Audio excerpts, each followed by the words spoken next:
한 절이기 때문에 우리 두 번만 같이 함께 읽도록 하겠습니다. 5장 9절입니다. 화평하게 하는 자는 복이 있나니 그들이 하나님의 아들이라 일컬음을 받을 것이며. 우리 다시 한번 하겠습니다. 화평하게 하는 자는 일컬음을 받을 것이며. 아멘.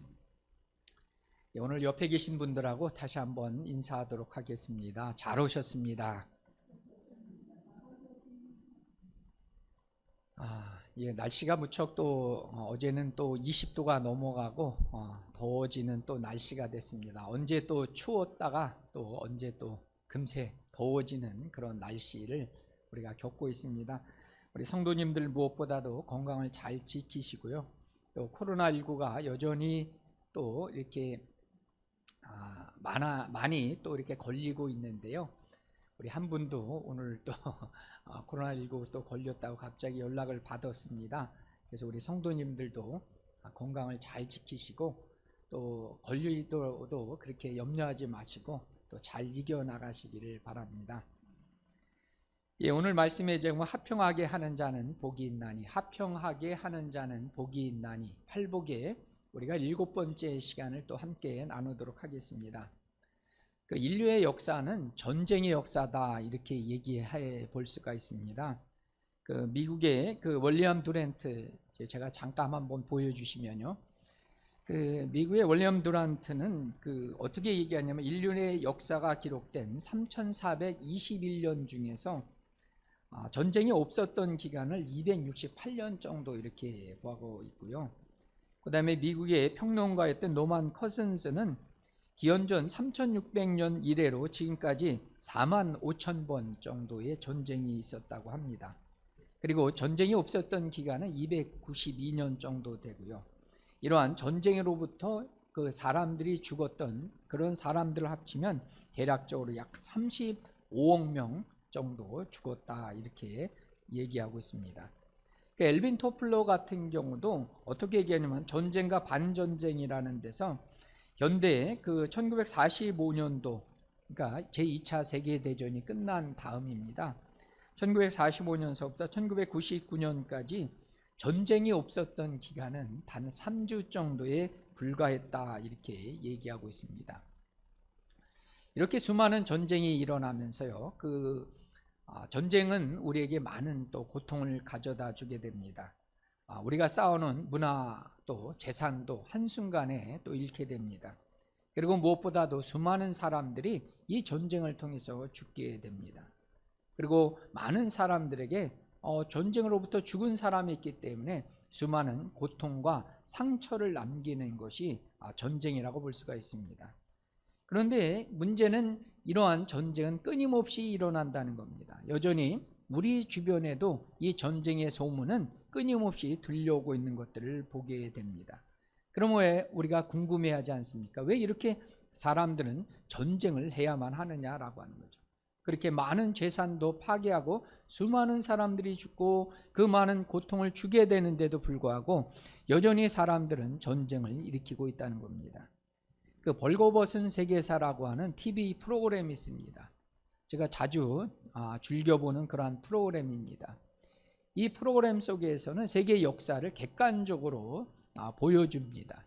그리고 이 전쟁으로부터 사람들이 배워야 될 교훈은 무엇인가를 소개해주는 프로그램입니다.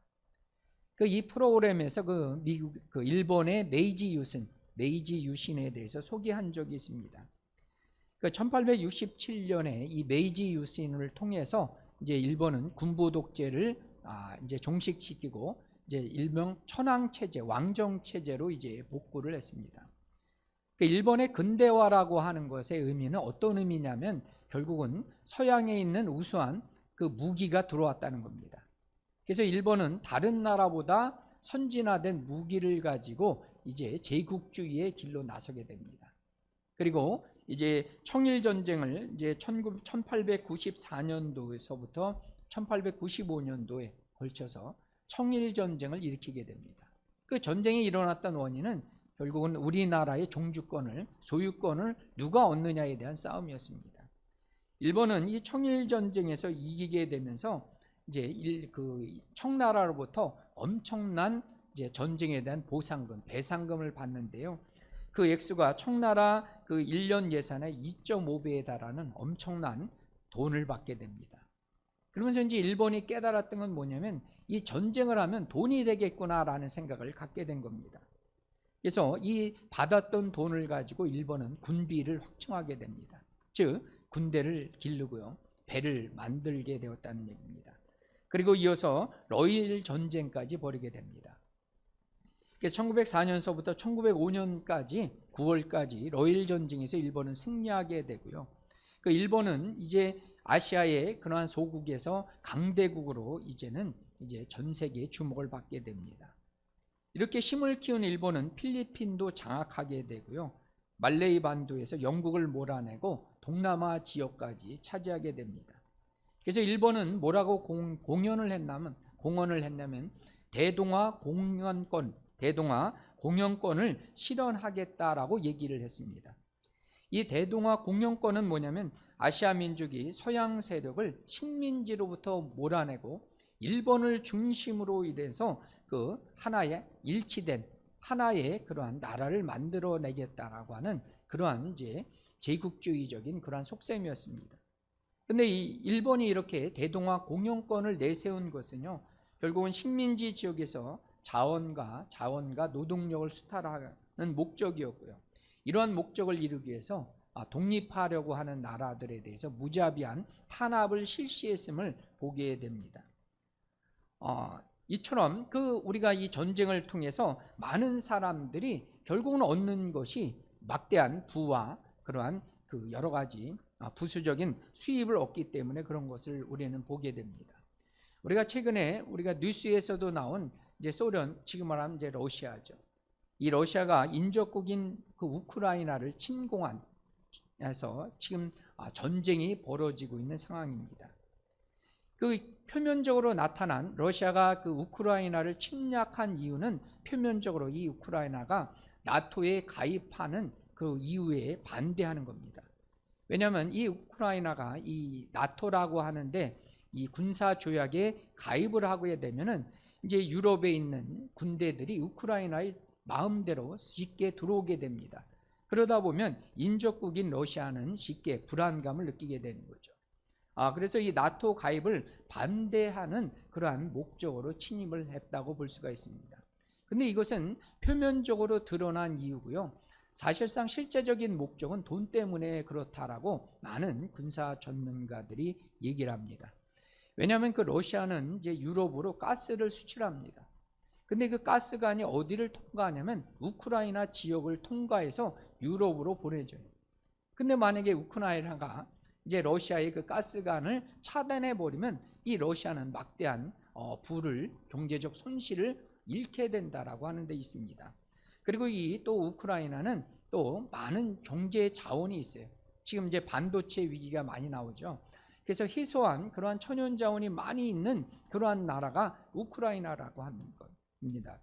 그래서 우크라이나를 얻음을 통해서 경제적인 이익을 얻고자 하기 위해서 전쟁을 벌어진 것으로 우리는 볼 수가 있다는 겁니다. 이러한 우리는 이 탐욕을, 자기의 탐욕, 결국은 경제적인 부를 얻고자 하는 이러한 탐욕을 자기 스스로가 버리지 않는다면 여전히 전쟁은 일어날 수밖에 없다는 거죠. 끊임없는 세계사에서 일어났던 이러한 많은 전쟁의 원인도 결국은 자기의 배를 채우고자 하는 그러한 탐욕의 결과라고 볼 수가 있습니다. 그러면 이러한 전쟁을 그치게 하는 방법이 과연 무엇이냐라고 하는데 우리는 생각해 봐야 됩니다. 그래서 전쟁을 그치고 이 땅에 평화를 가져오는, 우리가 성경적으로 말하면 화평을 가져오는 길이 무엇인가를 우리는 성경을 통해서 함께 은혜를 나눠보도록 하겠습니다. 먼저 창세기 26장 28절 말씀을 함께 읽어보도록 하겠습니다. 그들이 이르되 여호와께서 너와 함께 계심을 우리가 분명히 보았으므로 우리의 사이 곧 우리와 너 사이에 맹세하여 너와 계약을 맺으리라 말하였노라. 아멘.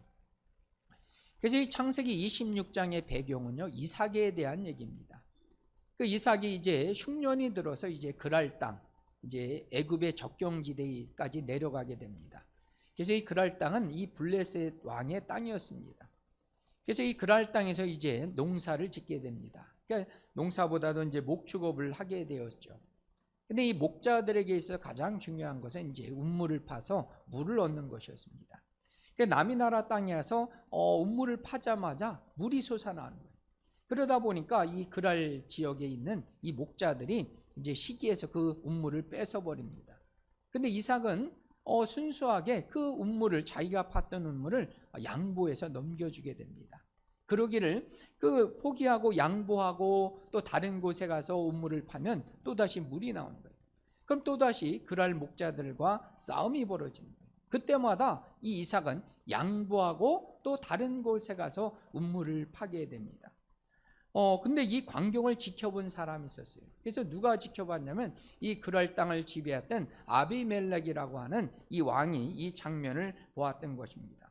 이 아비멜렉 그 왕이 본 것은 뭐냐면 그 이삭은 기꺼이 양보해 준다는 거죠. 그리고 싸우지 않는다는 거죠. 그럼에도 불구하고 하나님께서는 여전히 이삭의 삶을 축복하시고 복을 주시는 장면을 보았다는 겁니다. 아까도 우리가 함께 읽었던 창세기 26장 28절에 보면 여호와 하나님께서 이삭과 함께하고 있는 걸 보았다는 겁니다. 하나님과 함께하기 때문에 이삭은 어디에 가든지 하나님께서 복을 주시는 장면을 이 아비멜렉이 보았던 겁니다. 그래서 아비멜렉은 이삭에게 직접 찾아와서 평화의 조약을 맺자는 그러한 제안을 했던 것을 보게 됩니다. 우리의 삶에도 이삭의 삶처럼 하나님과 동행할 때 그것이 우리에게 진정한 평강이 되는 거예요. 우리가 포기하고 양보해도 하나님의 함께 하심을 통해서 우리는 기꺼이 얻게 됩니다. 승리하게 되는 겁니다. 하나님이 주시는 하늘의 복을 누릴 수 있는 삶이 하나님과 함께하는 자의 삶인 것을 이삭의 삶을 통해서 보여주고 있다는 얘기입니다. 우리는 창세기 50장 20절 21절 말씀을 함께 읽어보도록 하겠습니다. 당신들은 나를 해하려 하였으나 하나님은 그것을 선으로 바꾸사 오늘과 같이 많은 백성의 생명을 구원하게 하시려 하셨나니 당신들은 두려워하지 마소서. 내가 당신들과 당신들의 자녀를 기르리이다 하고 그들을 간곡한 말로 위로하였더라. 아멘. 여러분, 이 말씀의 배경은 그 요셉이 이제 창세기 50장에서 이제 자기의 형제들 11명의 형제들 앞에 했던 얘기입니다. 우리가 잘 아는 대로 요셉의 인생을 잠시 되돌아보면요, 요셉은 대략 17살 때 그 아버지의 편애를 받고, 아버지였던 이제 그 야곱이 유독히 이제 요셉만 더 좋아한 거죠. 왜냐하면 요셉은 그 야곱이 사랑했던 그 아내였던 라헬에 의해서 태어난 아들이었기 때문에 그렇습니다. 그래서 이 야곱이 너무나 요셉을 사랑하니까 그의 형제들은 이제 요셉을 싫어한 거죠. 그래서 요셉을 처음에는 죽이려고 하다가 이제 유다의 그러한 그 제안으로 인해서 요셉을 팔아버리게 되는 거죠. 그래서 요셉은 17살 때 애굽으로 이제 종으로 끌려가게 됩니다. 그리고 이 요셉은 결국은 하나님의 은혜 가운데 그의 꿈을 풀이함을 통해서 요셉은 이제 애굽의 총리까지 됩니다. 그리고 이제 이스라엘 땅에 흉년이 들자 이제 아버지 이제 야곱이 이제 애굽 땅에 가서 쌀을 이제 양식을 사오라는 그러한 이제 요구를 해서 형제들이 이제 애굽에 가서 이제 쌀을 양식을 구하게 됩니다. 그리고 결국은 이제 그의 형제들과 아버지였던 야곱의 일행이 70명이 애굽에 가서 사는 장면이 나오게 됩니다.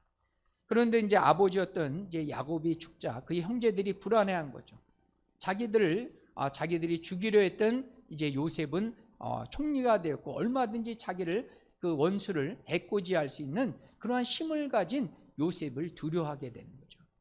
두려워했던 그러한 형제들에게 요셉이 했던 얘기입니다. 하나님은 그 선으로 바꾸셨다는 거죠. 당신들은 나를 죽이려 하였고 악으로 갚았지만 하나님은 이 모든 것들을 어떻게 하셨다고요? 선으로 갚으셨다는 거죠. 그래서 이 모든 것들은 하나님의 계획 가운데 이루어진 일이라는 거죠. 당신들은 나를 괴롭게 만들고 죽이려 하였지만 이조차도 하나님이 하신 것이라는 거죠. 그렇기 때문에 하나님이 하신 것이기 때문에 두려워하지 말라는 거예요. 그리고 야곱은 그 약속의 그러한 말을 실천하고자 하는 의도로 당신들의, 즉 형제들의 자녀들까지도 자기가 책임지고 길러주겠다는 그러한 약속을 하는 겁니다. 지금 이 애굽의 총리가 되어서 이 요셉은 얼마든지 힘이 있어요. 형제들을 그동안 자기에게 못 살게 굴고 만들고 자기들 죽게 만들었던 이 형제들이 얼마든지 악으로 갚을 수 있는 그러한 힘을 가지고 있는 그러한 존재였습니다. 그럼에도 불구하고 이 요셉은 그들을 용서하는 겁니다. 따뜻한 시선으로 바라보고요, 그들의 허물을 덮어주는 겁니다. 이렇게 우리는 용서와 사랑으로 덮어줄 때만이 악은 더 이상 악으로 생겨나지 않는 거예요. 그 악은 선으로 이기게 된다는 겁니다. 오직 그 속에서 생명의 그러한 꽃은 피우게 되고요, 하나님의 그러한 아름다운 결실은 맺어지게 되는 것을 우리는 이 요셉의 삶을 통해서 보게 된다는 얘기입니다. 누가복음 23장 34절 말씀도 우리가 함께 읽어보도록 하겠습니다. 이에 예수께서 이르시되 아버지 저들을 사하여 주옵소서, 자기들이 하는 것을 알지 못함이니이다 하시더라. 그들이 그의 옷을 나눠 제비 뽑을세. 아멘. 여러분, 이 상황은 예수님께서 십자가에 달려서 이제 죽기 얼마 직전의 그러한 모습이었습니다. 예수님은 이제 고통의 순간에서 얼마 있다가 이제 십자가에 운명할 그러한 지경이었습니다. 그러면서 예수님의 기도는 어떤 기도를 하고 있어요? 모든 백성들 저들의 죄를 용서해 달라는 그러한 기도를 하고 계셨다는 얘기입니다. 여러분, 그런데 그 와중에 로마 병정들은 제비를 뽑고 있어요. 그 예수님이 입었던 옷을 누가 차지하는가, 그 제비를 뽑아서 나누고 있는 그러한 모습을 갖고 있다는 겁니다. 이러한 탐욕과 죽음과 절망의 그 한 순간에 십자가가 놓여 있는 거예요. 그 로마 병정의 탐욕과 많은 사람들의 시기와 그리고 죽음과 그 사이에 뭐가 놓여 있는 겁니까? 십자가가 놓여 있다는 겁니다. 예수님께서는 이 십자가를 통해서 모든 인간의 탐욕적인 것, 죄악된 것, 모든 사람들의 그러한 죄를 담당하시고 십자가에 죽으신 것입니다. 그래서 예수님의 십자가는 어떻게 하면 우리가 가지고 있는 탐욕과 절망과 이 고통과 죽음의 문제를 해결할 것인가를 보여주고 있다는 겁니다. 이 십자가만이 우리 모든 사람들이 막힌 담을 헐고요, 십자가로 하나 되게 하는 은혜를 가져오게 되는 것입니다. 제 십자가는 우리의 모든 죄를 뛰어넘는 거예요. 우리의 모든 고통을 뛰어넘고요, 진정한 이 땅에 평강을 가져오는 것은 예수님의 십자가로만 주어졌음을 우리는 보게 됩니다. 우리 길지만 에베소서 2장 14절에서 18절 말씀을 함께, 조금 깁니다. 그렇지만 우리가 함께 말씀을 읽어보도록 하겠습니다. 그는 우리의 화평이신지라 둘로 하나를 만드사 원수된 것 곧 중간에 막힌 담을 자기 육체로 오시고 법조문으로 된 계명의 율법을 폐하셨으니 이는 이 둘로 자기 안에서 한 세 사람을 지어 화평하게 하시고 또 십자가로 이 둘을 한 몸으로 하나님과 화목하게 하려 하심이라. 원수된 것을 십자가로 소멸하시고 또 오셔서 먼데 있는 너에게 평안을 전하시고 가까운 데 있는 자들에게 평안을 전하셨으니 이는 그로 말미암아 우리들이 한 성령 안에서 아버지께 나아감을 얻게 하려 하심이라. 아멘. 여기서 우리가 화평하게, 화목하게, 평안을이라는 말이 많이 나오게 됩니다. 예수님께서는 이처럼 예수님의 십자가를 통해서 우리와 하나님 사이에 막힌 담을 하시는 겁니다. 우리의 죄로부터 하나님의 의를 얻게 하고 하나님의 부활의 생명을 얻게 하는 모든 담을 헐게 하셔서 우리는 이제 어떻게 합니까? 하나님 앞에 평강 가운데 기쁨으로 나아갈 그 길은 오직 예수님의 십자가를 통해서만 가져왔음을 보게 됩니다. 이렇듯이 예수님의 십자가를 통해서 긍휼하심을 얻은 우리는 이제 우리가 다른 사람과 더불어 어떻게 되냐면 화평을 이루어야 된다는 겁니다. 예수님의 십자가를 통해서 하나님과 하나 된 우리는 이제 우리 주변에 있는 사람들과 더불어 하나 되는 그러한 화평을 전하는 자의 사명을 감당할 수 있는 저와 여러분이 되어야 될 줄 믿습니다. 그런데 우리는 마태복음 10장 34절 말씀을 생각해 봐야 된다는 겁니다. 그래서 함께 우리가 10장 34절 말씀을 읽어보겠습니다. 내가 세상을 화평을 주러 온 줄로 생각하지 말라. 화평이 아니요 검을 주러 왔느라. 아멘. 여러분, 우리가 주려고 하는, 예수님이 이 땅에 주려고 하는 그 화평은 그렇게 쉽게 이루어지는 화평이 아닌 것을 보게 됩니다. 예수님께서 이 땅에 오신 것은 분명히 십자가를 통해서 화평을 주러 오셨어요. 근데 예수님은 그 10장 34절에 화평을 주러 온 것이 아니라 뭘 주러 오셨다고 그랬어요? 오히려 검을 주러 오셨다고 그렇게 말씀하고 있다는 겁니다. 그 예수님 당시에 그 유대인들이 생각하는 이 메시아는 구세주는 어떤 사람이냐면 로마의 압제로부터 그들을 정치적으로, 그 다음에 또 어떤 경제적으로 압제를 해서 외적인 평강을 가져오는 그러한 구원주라고 생각했습니다. 그래서 그렇게 그 예수님을, 그들을 자신을 해방할 메시아로 그 예수님을 기대하면서 오늘 종려주일에 어서 오셔서 우리를 구원해 주소서라고 호산나는 어서 와서 우리를 구원해 달라고 그렇게 외치고 예수님을 환영했다는 겁니다. 그러나 예수님이 이 땅에 오신 것은 뭡니까? 이 땅에 오신 것은 그들이 가지고 있는 기득권을 오히려 버리라는 겁니다. 그들이 붙잡았던 율법을 오히려 버리라는 거예요. 전통과 관습을 벗어버리고 오히려 진정한 나귀를 탄 평화의 왕으로 오신 예수님을 영접하라고 얘기하는 겁니다. 그렇기 때문에 예수님이 실제적으로 이 땅에 오신 것은 평화를 주러 온 것이 아니라 그들의 입장에서 보면 오히려 뭐예요? 적대하고 대적하고 검을 주러 오신 예수님의 모습으로 비춰진 겁니다. 그래서 예수님이 가는 곳마다 오히려 표면적으로는 더 큰 갈등이 일어나고 더 큰 싸움이 벌어질 수밖에 없는 상황이 벌어진 겁니다. 그래서 이어지는 그 마태복음 10장 38절에서 그래서 예수님은 그렇게 얘기하고 있습니다. 또 자기 십자가를 지고 나를 따르지 않는 자는 내게 합당하지 아니하니라. 그래서 진정한 평화를 이루고자 하는 자는 뭘 갖고요? 십자가를 가지고 예수님을 따를 때만이 그것의 진정한 평강이 이루어진다는 것을 얘기하고 있다는 겁니다.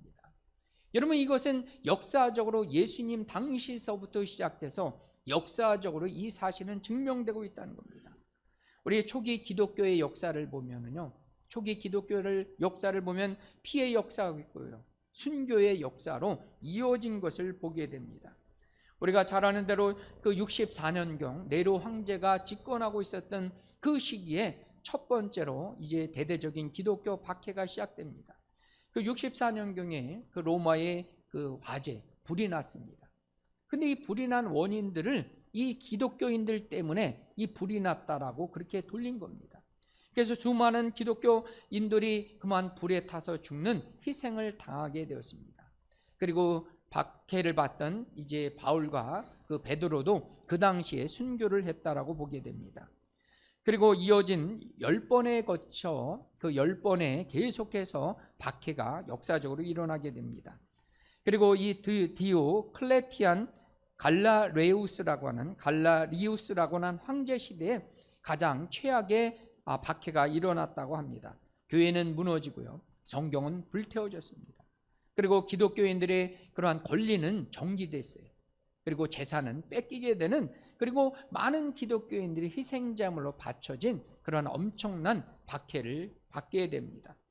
그러나 그러한 고통 가운데 있던 기독교인들은 주전 312년에 콘스탄틴 대제라고 하는 콘스탄틴 대제가 기독교로 이분이 이제 개명하면서 312년에 밀라노 칙령을 통해서 기독교가 공식적인 로마의 종교로 이제 변경이 되면서 이제 기독교의 공식적인 박해는 끝나게 됩니다.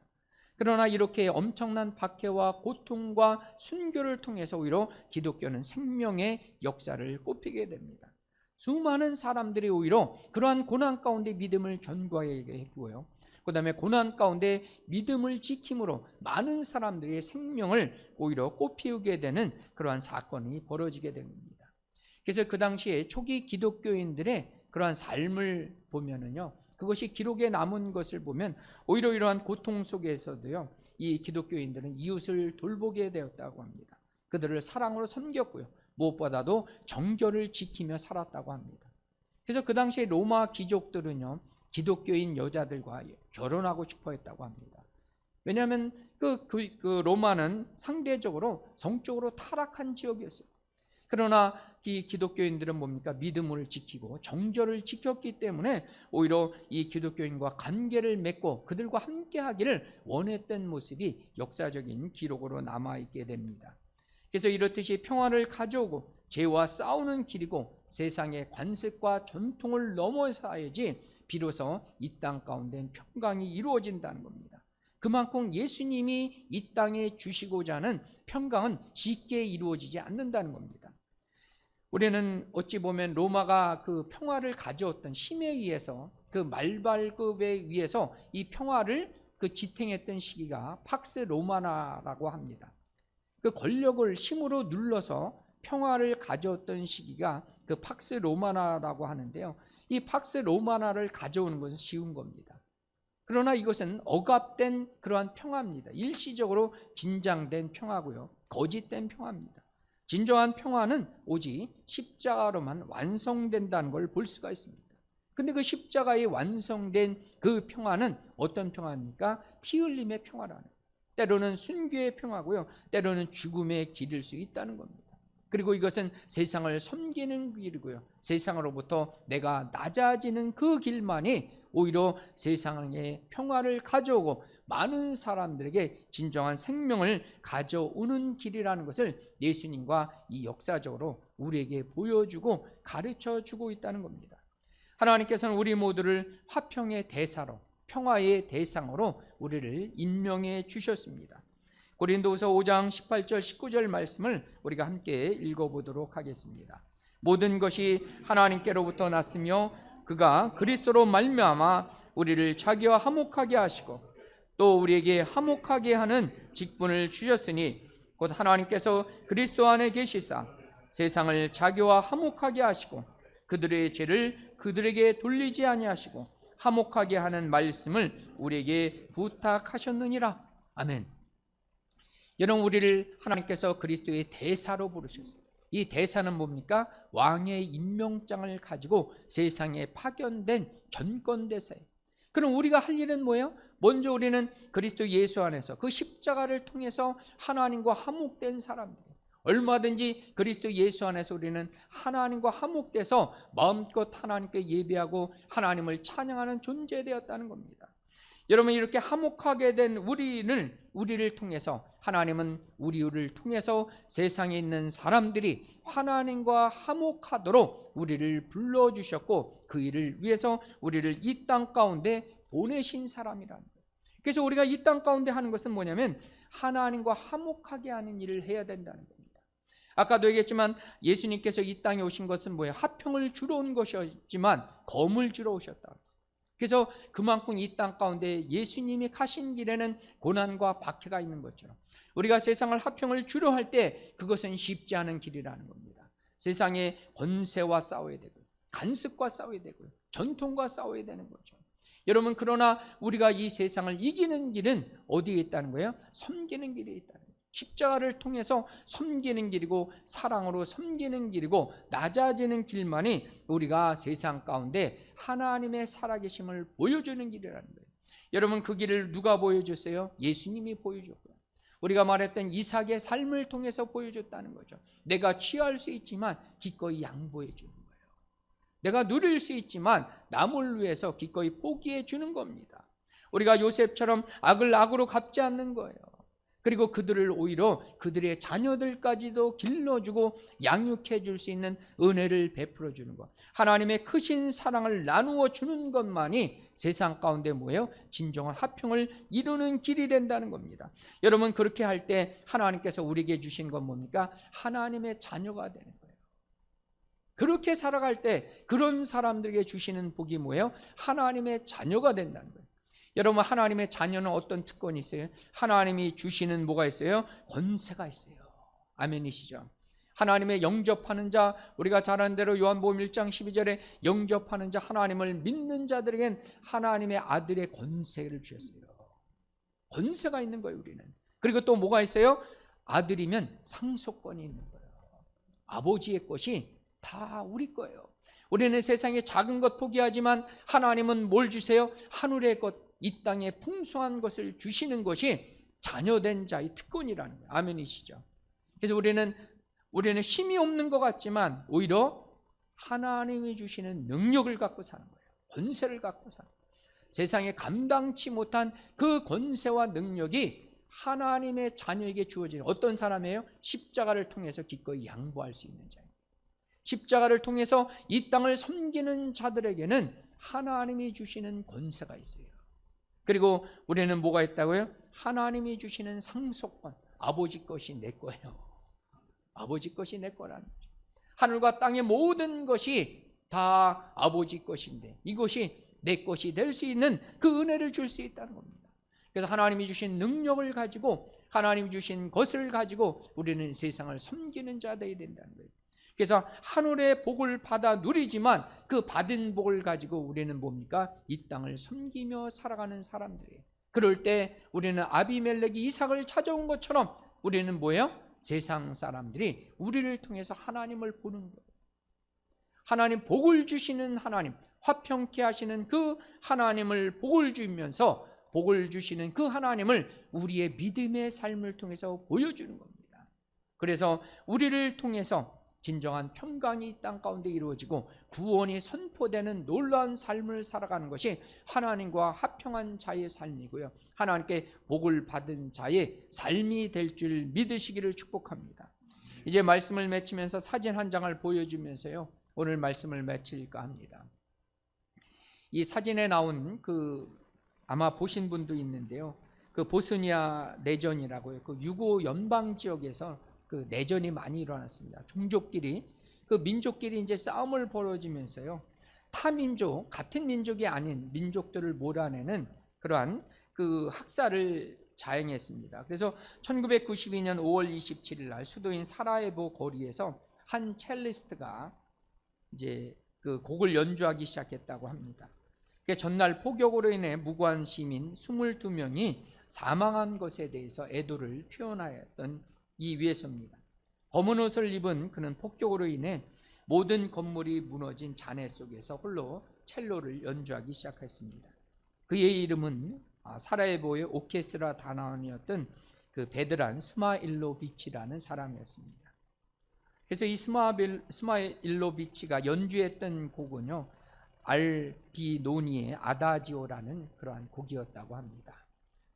이제 저를 보시면서요, 이 아다지오라고 하는 것은 천천히 느리게라고 하는, 저도 참 이 곡이 어떤 곡인가라고 해서 이제 인터넷을 통해서 한번 들어봤습니다.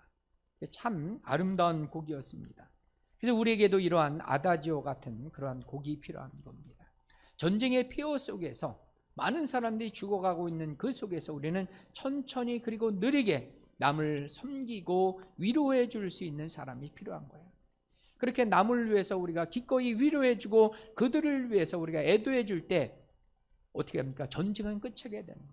서로를 총뿌리를 들이댔던 그곳에 그러한 아다지오가 연주했던 그 시점에 그들의 전쟁은 멈춰지게 되는 거예요. 전쟁은 내가 싸워서 이겨서 승리해서 얻는 게 아니에요. 그것은 더 큰 고통과 더 큰 아픔을 주는 거예요. 그러나 우리가 세상을 섬기고 그들을 위로하고 그들에게 진정한 평강을 가져올 때 비로소 뭐예요? 세상은 하나님을 보게 됩니다. 그 땅에 진정한 평강이 이루어지는 거예요. 진정한 화평은 오직 그리스도 예수 안에서, 그 십자가 안에서 그들을 섬기고 그들을 우리가 감싸 안아주고 아픔을 덮어주는 그곳에 진정한 평강이 이루어지는 것을 기억하시면서 저와 여러분들도 하나님이 우리를 평화의 대사로 삼으셨기 때문에 우리 귀한 성도들이 가는 곳마다 아름다운 사랑이 꽃피고 아름다운 이 땅에 평강이 이루어지시기를 예수님의 이름으로 부탁을 드립니다.